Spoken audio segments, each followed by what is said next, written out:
This is a war that should have never happened. It's a war the Russians tried repeatedly to settle on terms that were very, very beneficial to Ukraine and us. The major thing they wanted was for us to keep NATO out of the Ukraine. The big military contractors want to add new countries to NATO all the time. Why? Because then that country has to conform its military purchases to NATO weapon specifications, which means certain companies, Northrop Grumman, Raytheon, General Dynamics, Boeing, and Lockheed, get a trapped market. In March of 2022, we committed $113 billion. Just to give you an example, we could have built a home for almost every homeless person in this country. We then committed another $24 billion since then, 2 months ago, and now President Biden's asking for another $60 billion. But the big, big expenses are going to come after the war, when we have to rebuild all the things that we destroyed. Mitch McConnell was asked, can we really afford to spend $113 billion to Ukraine? He said, don't worry. It's not really going to Ukraine.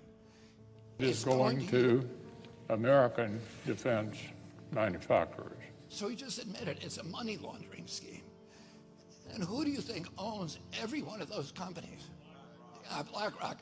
So Tim Scott, during the Republican debate, said, don't worry, it's not a gift to Ukraine, it's a loan. So raise your hand if you think that that loan's ever getting paid back. Yeah, of course it's not. So why do they call it a loan? Because if they call it a loan, they can impose loan conditions. And what are the loan conditions that we impose on?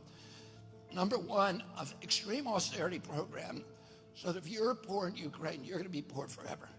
Number two, most important, Ukraine has to put all of its government-owned assets up for sale to multinational corporations, including all of its agricultural land, the biggest single asset in Europe. In Ukraine, there's been 1,000 years of war fought over that land. It's the richest farmland in the world. It's the breadbasket of Europe. 500,000 kids almost, Ukrainian kids, have died to keep that land as part of Ukraine. They almost certainly didn't know about this loan condition. They've already sold 30% of it. The buyers were DuPont, Cargill, and Monsanto. Who do you think owns all of those companies? Yeah, BlackRock. And then in December, President Biden gave out the contract to rebuild Ukraine.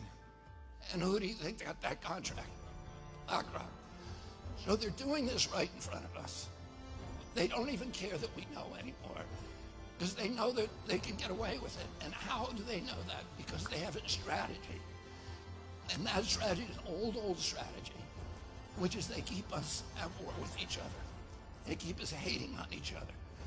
They keep the Republicans and Democrats fighting each other, black against white, and all these divisions that they sow.